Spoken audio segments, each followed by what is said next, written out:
እንደ አዲስ አበባ ትልልቅ አድባራት እያገለገልን አይደለን? ያ አድባራት የምናገለግለው ዲሲ ሌላ መልአክ ቦታ ነው። ዲሲ ሚካኤል፣ ዲሲ ገብርኤል፣ ዲሲ ማርያም የሌላ ቦታ ነው። ኢትዮጵያ አይደለም ምን ያለው ኢትዮጵያ አይደለም። አይናቸው ተይዟል እናያለን እያሉ የማያዩ ናቸው።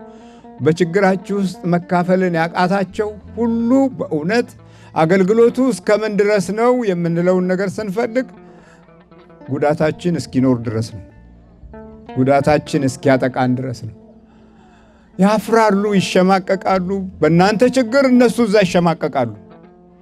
ምንድነው የሚያሸማቅቃቸው ብለ አለ ነገር አለ ሚስጥር አለ፣ የተዋሃዳቸው አለ፣ የያዙት አለ። ለምን ይፈራሉ? ችግር አለ። አንዳንዶቹ እኮ ጠጋ ይሉና ኧረ እኔም እኮ ጤነኛ አይደለሁም እንደ ህዝቡ ባልጮህም ለብቻዬ ጮኻለሁ ይሉኛል እኮ። ታዲያ እናንተ በትክክለኛው አቅጣጫ መውጣት ካቃታችሁ በህይወታችሁም በእምነታችሁም የምታፍሩ ከሆነ ጸጋ ሞገስ እያላችሁ የምትሰብኩትና የምትናገሩት የቱ ጋ ነው ተግባሩ? የለም። ለበረከት ሁን እኮ የሚለው ለብዙዎች መዳን ምክንያት ሁን ማለት ነው። ክርስቶስ ለብዙ አይደል የተሰቀለው? ታዲያ የኛ አባት የቱ ጋ ነው የተሰቀለው? ብር አዋጡ ብቻ ነው እንዴ? አምጡ ነው እንዴ? ገንዘብ ብቻ ነው እንዴ? ታዲያ ስቅለታችን ብር ላይ ነው? እሱ እኮ ለብዙ ነው የተሰቀለው። የጌታ ጉዳይ ስንት ዓመት ሙሉ በሄዱበት ቁጥር ሲመዘን 60 ዓመት ሙሉ አልገባቸውም። ስንት ዘመን የማይገባቸው ቤተሰቦች አሉን እኮ።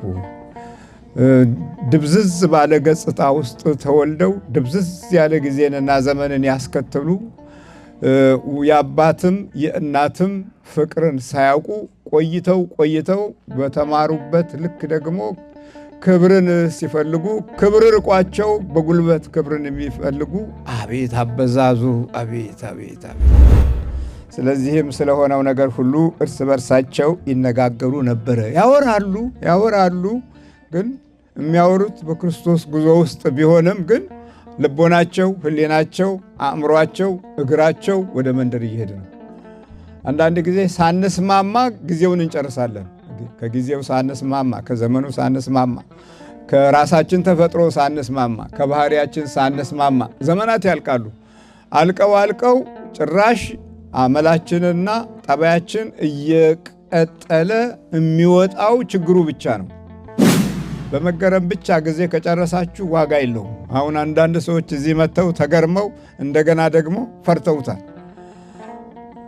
ጠበቅ አድርጋችሁ ባካችሁ እንዲህ ጥብቅ አትበሉ፣ ክርስትና እኮ ክርር ሲያደርጉት በሽታ ነው ይሏችኋል።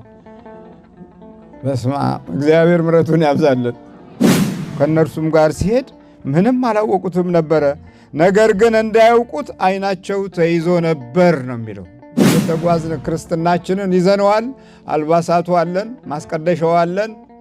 መቀደሻው ግን የለንም። አይገርም?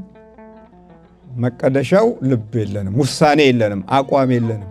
ነገ ተነገ ወዲያ እያል ብዙ እናቶች ጎርጎሮስ ኧረ በአንደው የኚህ ሰው የድራሻቸውን ያጥፋልኝ እያሉ ጠቋር ስለተነካ ቀስ መሰስ እያሉ ይሄዱ ነበር። ጉባኤ መጥተው ሊድሩ መጥተው ጠቋር ሰይጣን ነው ስል የእናት አባቴ አምላክ ሰይጣን ነው፣ ኧረ ድራሽን ያጥፈው አንተ ነው እያሉ ሹልክ እያሉ ሲሄዱ ብዙዎችን አቅ ነበር። ቆይተው ሲመጡ ለካ ሰይጣን ነው መስሎን ነበር። አያችሁ፣ ቀኑ መሽቷል። እስቲ የመሸባችሁ ነገር ፈልጉ።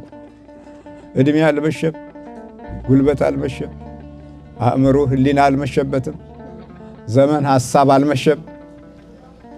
እስቲ መሸኩ ለእኔ መሸብኝ የምትሉት ሞልቷል። ፍቅር አልመሸበትም። ወደ ጨለማው አይደለም የሚሄደው፣ ሁሌ የሚሮጠው ወደ ክፉ አይደለም።